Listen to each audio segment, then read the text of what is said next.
Morning मेरे प्यारे दोस्तों, भाई बहन। आज हमने सब्जेक्ट बदल दिया है। आज के सब्जेक्ट में हिंदी है, क्योंकि पेट का एग्जाम जब होने वाला था उसमें हमने हिंदी का एक भाग बताया है। ये आज के 3-4 महीना पहले जब पेट का एग्जाम था उसके पहले बड़ और बड़माला का एक पार्ट हमने बताया है। उस पर लोगों का व्यू और सब्सक्राइब अच्छा आया है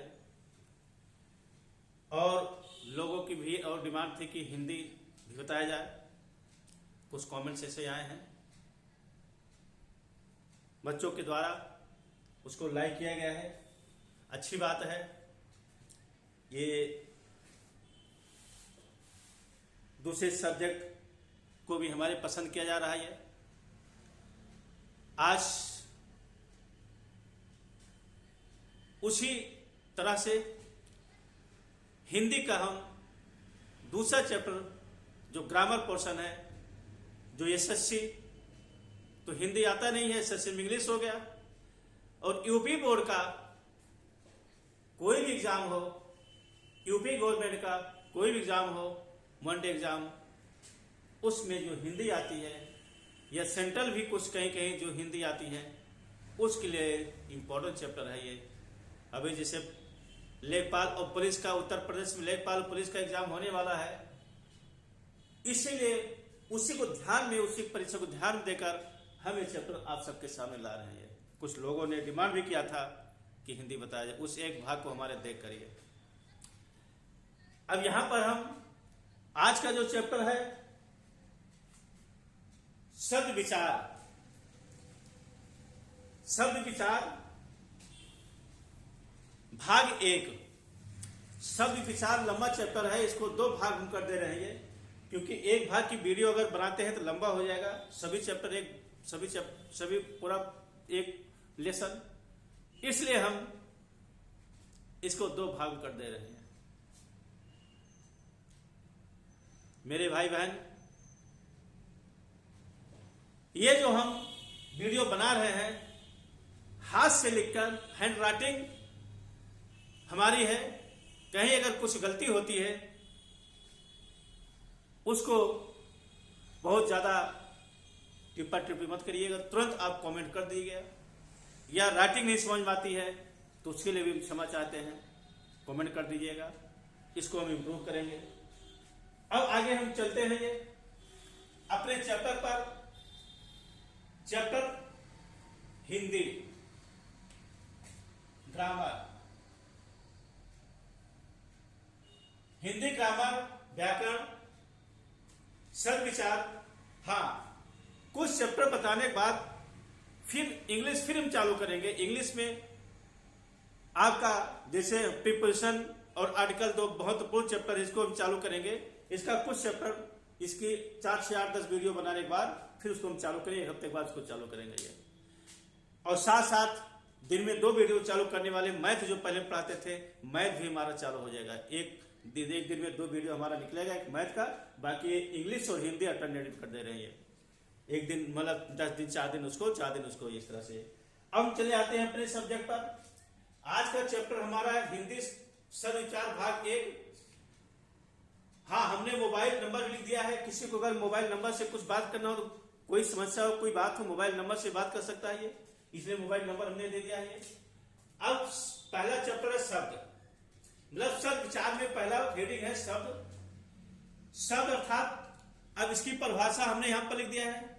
हालांकि आप ये देखेंगे हमने परिभाषा लिख दिया है किताब के अनुसार। आप ये कहेंगे तो किताब के अनुसार किताब जो लिखा गया है, किताब निकल करके लिखा गया। हाँ, सही है भाई। हम कहीं पढ़ेंगे, किताब से पढ़ेंगे, कोई पढ़ेगा किसी किताब से पढ़ेगा, किताब के शब्द लिखेगा, किताब के वर्ड्स लिखेगा, किताब जो लिखा गया एग्जाम्पल लिखेगा, लेकिन उसको मेन चीज समझाना।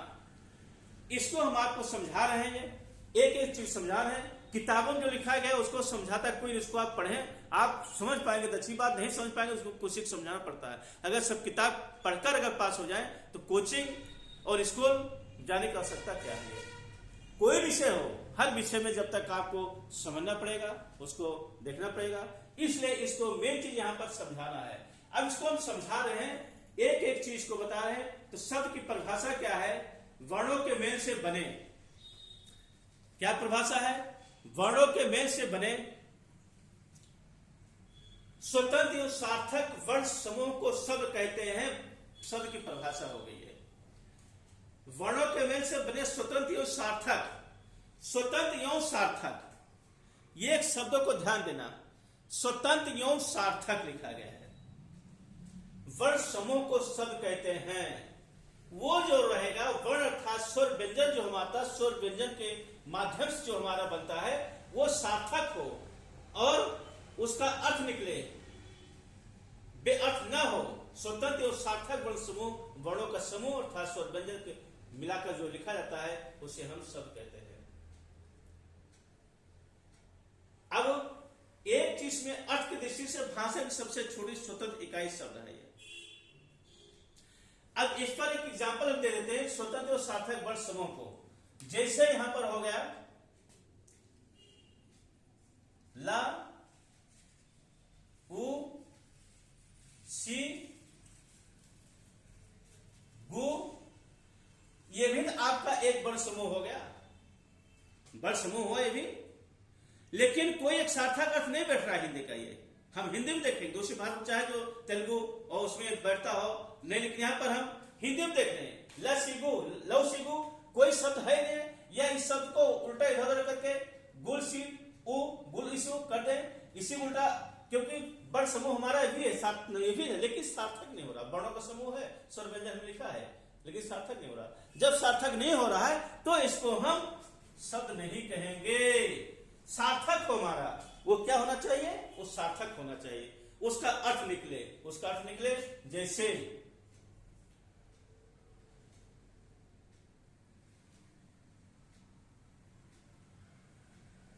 कनक, रोटी, कुछ भी सब मिसाल बोलो जिसका हिंदी में वो अर्थ निकलता हो। इस तरह से हमारा ये परिभाषा हो गया। अब आगे हम बढ़ते हैं परिभाषा के बाद। एक हमने यहां पर लिखा है अर्थ की दृष्टि से भाषा की सबसे छोटी स्वतंत्र इकाई शब्द है। इसके वर्ण और वर्णमाला भी हमने एक लिखाया है वर्ण। भाषा की सबसे छोटी इकाई वर्ण है। भाषा की सबसे छोटी इकाई वर्ण है और एक यहां भाषा की सबसे छोटी स्वतंत्र इकाई शब्द है। यहां भाषा वहां भाषा, कभी कभी लोग कंफ्यूज हो जाएंगे कि सबसे छोटी इकाई हम वर्ण बोले कि सबसे छोटी इकाई शब्द बोले। लेकिन अगर अर्थ की दृष्टि से अगर पूछा जाता है, उसमें अगर प्रश्न आपका आता है अर्थ की दृष्टि से भाषा की सबसे छोटी इकाई कौन है, तो आपको शब्द लिखना है, न कि वर्ण लिखना है। अर्थ की दृष्टि से भाषा की सबसे छोटी इकाई। टेट में एक क्वेश्चन आ चुका है और भी परीक्षाओं में आ चुका है, कई बार क्वेश्चन आ चुका है, भाषा की सबसे छोटी इकाई कौन सी होती है। तो यहां पर अगर भाषा की सबसे छोटी इकाई देता है तो वहां पर वर्ण आप लिखना है। लेकिन अगर अर्थ की दृष्टि से अगर भाषा की सबसे छोटी इकाई वो पूछता है तो आपको शब्द लिखना है। ये दोनों अंतर है। क्या उसमें भाषा की छोटी इकाई वर्ण मान लो, वर्ण होता है ये, मानो वर्ण होता है ये, और लेकिन अर्थ उसमें दो प्रकार के, एक संरचना की दृष्टि से, संरचना की दृष्टि से अगर पूछा जाता है, संरचना की दृष्टि से भाषा की सबसे छोटी इकाई क्या होती है, तो वर्ण होगा ये। लेकिन अगर अर्थ की दृष्टि से अगर पूछा जाता है, अर्थ की दृष्टि से, अर्थ की दृष्टि से, तो आपका ये शब्द होगा ये ध्यान देना। ये दो प्रकार का, अगर अर्थ संरचना अर्थ कुछ नहीं लिखा गया है, अगर सिर्फ भाषा की सबसे छोटी इकाई लिखा, भाषा की सबसे छोटी इकाई, भाषा की सबसे छोटी इकाई,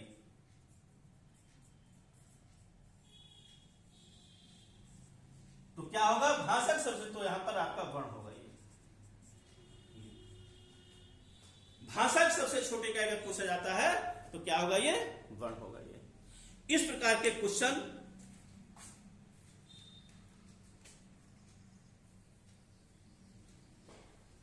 पूछे जाते हैं। अब इसके बाद हम आ जाते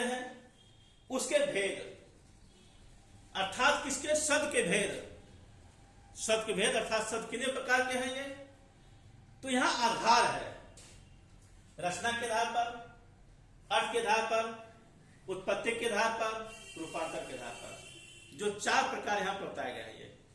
अब उन चारों में जो होता है, चार में अलग अलग प्रकार का, पहले में रचना के आधार में आपका रूढ़ शब्द, यौगिक शब्द, योग रूढ़ शब्द, और अर्थ के आधार पर सार्थक और निर्थक, उत्पत्ति के आधार पर तत्सम, तद्भव, देशज, विदेशज, संकर, और रूपांतर के आधार पर विकारी और अविकारी।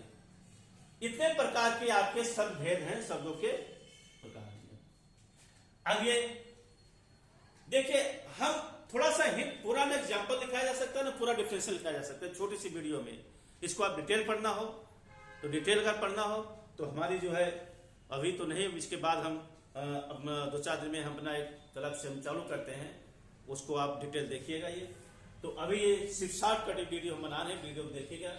अब यहाँ पर ये इसका रूढ़ शब्द जो है, रचना के आधार नंबर 1 रूढ़ शब्द, पहला हमारा ये रूढ़ शब्द। अब इसका हम लिखा खंड सार्थक न हो। रूढ़ शब्द अर्थात उसको अगर हम खंड कर देते हैं या संध विच्छेद कर देते हैं, तोड़ देते हैं, तो वो सार्थक नहीं होगा, उसका कोई अर्थ नहीं निकलेगा, अर्थात वो बेकार, इसलिए उसको रूढ़ शब्द कहा गया है। क्या कहा गया? रूढ़ शब्द।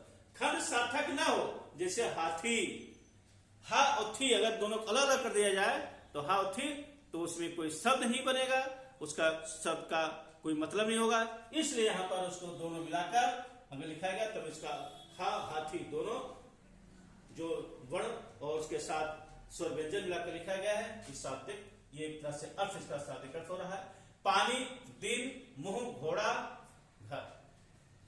ये बहुत एग्जाम्पल हमने नहीं लिखा है कि impossible to write all the examples, a lot of example, बहुत से एग्जाम्पल लिखना संभव है, इसलिए छोटा सा थोड़ा सा एग्जाम्पल दे रहे हैं, इसको आप समझिएगा। और कुछ समझना हो तो आप कमेंट्स करके मुझसे और ज्यादा समझ सकते हैं, ये उसको पूछ कर समझ सकते हैं ये। इसके बाद अगला जो होगा यौगिक शब्द। यौगिक शब्द में अब इसमें खंड सार्थक हो,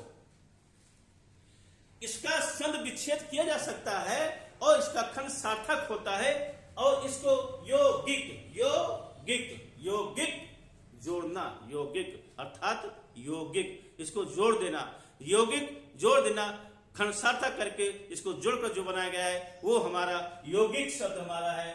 उसके लिए क्या एग्जाम्पल है? विद्यालय। विद्यालय देखिए, विद्यालय, विद्यालय, इसका जो संध विच्छेद होगा विद्याधन आलय, हमने वहां लिख दिया है, फिर से बता रहे हैं, विद्याधन आलय। दो, विद्या अर्थात विद्या जो हम ग्रहण करते हैं, आलय में से एक तरह से वहां पर जो आलय घर रहने का था, जहां विद्या रहती है, जहां विद्या सिखाई जाती है, जहां विद्या पढ़ाई जाती है, जहां इस तरह से उसको विद्यालय कहा गया है। और विद्याधन आलय, विद्या का रहने का स्थान अर्थात विद्यालय, ये हमारा विद्यालय हो गया। दूसरा रामायण हो गया, दूसरा एग्जाम्पल लिखा रामायण।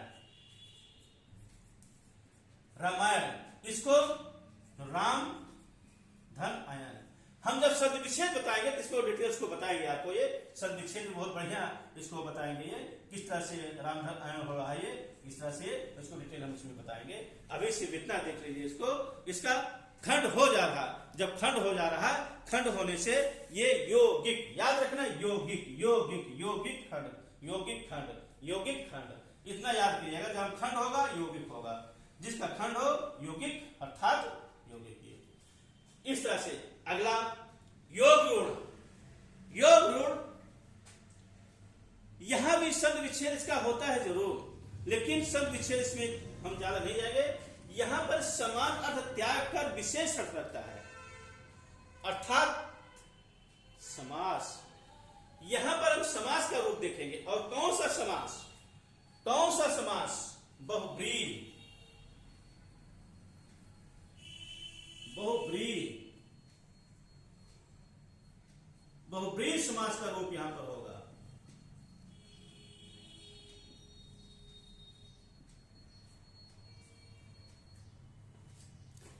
क्या होगा? बहुब्रीहि समास का रूप यहां पर होगा। इसमें योग गुण में समान अर्थ त्याग का विशेष अर्थात वो किसी के लिए कहा गया है। क्या है? वो किसी के लिए कहा गया है, किसी व्यक्ति के लिए कहा गया है, किसी जो हमारा ये प्राकृतिक वस्तु उसके लिए कहा गया है, किसी स्थान के लिए कहा गया है। जो संज्ञा सर्वनाम जो नाउन प्रोनाउन होता है, हम तो इंग्लिश हिंदी दोनों ग्रामर पढ़ाते हैं, इसलिए दोनों साथ साथ हम बता सकते हैं, ये कर सकते हैं। ये अब एक चैप्टर में बताएंगे कॉम्प्लेक्स सिंपल कॉम्प्लेक्स कंपाउंड, जो चैप्टर आपके इंटर में है उसकी हिंदी भी होता है वाक्य रचना, वाक्य रचना में उसको आप बताएंगे ये, वो भी एक होता है वाक्य, एक होता है वॉइस, वॉइस की हिंदी भी इसको कहते हैं वाच, उसको हम आपको बताएंगे। दोनों पैरल इस तरह से किस तरह से हिंदी इंग्लिश दोनों ग्रामर होता है, दोनों भाषाओं का हम ग्रामर बताएंगे आपको। सिर्फ आप इसको देखिए, इसको देखने के बाद लाइक सब्सक्राइब करिए, कमेंट्स करिए और भी शेयर करिए, ज्यादा से ज्यादा वीडियो शेयर करिए, ये हमारी आपसे रिक्वेस्ट है। ये अब आगे हम चलते हैं। ये दूसरा क्या है यहाँ पर, ये योग गुण अर्थात विशेष अपना समान त्याग करके विशेष अर्थ रखता है, जैसे लंबोदर। क्या कहा गया है? लंबोदर। लंबोदर अर्थात गणेश के लिए कहा गया है। ये किसके लिए कहा गया है? गणेश के लिए कहा गया। लंबोदर वो हमारे जो गॉड हैं, जो ईश्वर हैं, जिनको हम पूछते हैं, अर्थात तो हमारे कौन है? लंबोदर अर्थात गणेश जी हैं। दूसरा चीज दिनकार अर्थात सूर्य, हमने बताया ना प्राकृतिक वस्तु सूर्य। दिनकर किसके लिए कहा गया है? सूर्य के लिए कहा गया है ये। और ये जब बहुब्रीहि समास बताएंगे तो बहुब्रीहि समास में और अच्छी तरह से आपको क्लियर बताएंगे। इसमें हिंदी में समास और छंद, ग्रामर और एक छंद और अलंकार, ये तीन चार चैप्टर जो होते हैं बहुत महत्वपूर्ण होते हैं और बहुत इसमें समझना पड़ता है। जो समझना पड़ता है उसी को हम बताते हैं, बाकी जो रटने वाला उसको नहीं बताया। रटने वाला अपना रटो, उसमें रटने ज्यादा हम उसको रटने वाला नहीं बताते हैं, सिर्फ समझने वाला जहां नियम फॉलो करता है उसको बताते हैं। ये चीज आपका हो गया। इसके बाद दशानन, दशानन अर्थात जिसके 10 अंग हो, अर्थात रावण। दशानन इसको कहा गया, रावण कहा गया, अर्थात यहां पर रावण के लिए प्रयोग हुआ, अर्थात योग गुण में आपका क्या होगा ये चीज। और यौगिक शब्द, अब हमारा रचना के आधार पर तो हमारा पूरा होगा ये। अब आगे आते हम अर्थ के आधार पर। अर्थ के आधार पर आते हैं। अर्थ भली भांति मतलब एक सार्थक, सार्थक जो होता है उस सार्थक में अर्थ को, सार्थक जो शब्द होता है उसमें अर्थ को भली भांति समझा जा सकता है। जैसे पुस्तक, मेज, सूर्य, फूल, बादल, आकाश। इसमें बहुत ज्यादा बताने की आवश्यकता है। सार्थक शब्द अर्थात जिसका एक अर्थ होता है, बिना अर्थ के वो शब्द नहीं होता है। ये जैसे हमने यहाँ पर बताया था, शब्दों को इधर करके लिख दिया जाए तो उसका स्वर व्यंजन को आगे पीछे करके लिख दिया जाए, उसका कोई अर्थ नहीं होगा, अर्थात वो सार्थक नहीं होगा। इसलिए उसको सार्थक शब्द जिसका अर्थ निकलता हो, अब उसको भली भांति समझा जा सकता हो, उसको हम कहते हैं सार्थक। दूसरा इसका क्या होगा? निर्थक, जिसका कोई अर्थ ना हो। जैसे फग, बल, तग, ये क्या होता है? फग क्या, बल, तग, कुछ नहीं, मुंह से कुछ भी बोल दो, उसका कोई अर्थ ना हो तो हमारा निर्थक शब्द होगा ये चीज। अब आगे चले जाते हैं उत्पत्ति के आधार पर। इसमें हम बहुत ज्यादा डिटेल आप सबको नहीं बताएंगे, इसका डिटेल हम बताएंगे अगली वीडियो में, भाग 2 में इसका हम डिटेल बताएंगे। अभी यहाँ पर देख लिए उत्पत्ति के आधार पर, यहाँ पर आपका ये तत्सम होगा, तद्भव हो गया, देशज हो गया और विदेशज हो गया और यहाँ पर संकर हो गया। ये 5 भाग इसके हैं। तो इस 5 भाग की वीडियो हम भाग 2 में बताएंगे आपको। भाग 2 5 भाग की। और ये आपका इसमें दूसरा जो हमारा विकारी वाला जो होता है, इस रूपांतर के आधार पर ये दोनों भाग हम आपको जो है सेकंड भाग बताएंगे। सेकंड भाग इसको आप इसको देखिएगा। इस बार सेकंड भाग में इसको, क्योंकि इसका तत्सम तद्भव कुछ आपको बहुत डिटेल लिखना पड़ेगा। जब डिटेल लिखना पड़ेगा उसमें क्लियर करना पड़ेगा। एक चार्ट हम आपको बनाएंगे जो मेन ज्यादातर पूछे जाते हैं, सब उसको उस चार्ट में बताएंगे, लिखाएंगे। इसलिए यहाँ पर ये इसको कल वाले भाग 2 वाले वीडियो में इसको देखेगा। आज 4 हैं, 4 में 2 आज हमने बताया और 2 कल इसको दूसरी वीडियो में बताएंगे। और इसको आप कृपया करके इसको देखिए, लाइक और सब्सक्राइब करिएगा। और कोई समस्या हो तो कमेंट्स अवश्य करिएगा। धन्यवाद।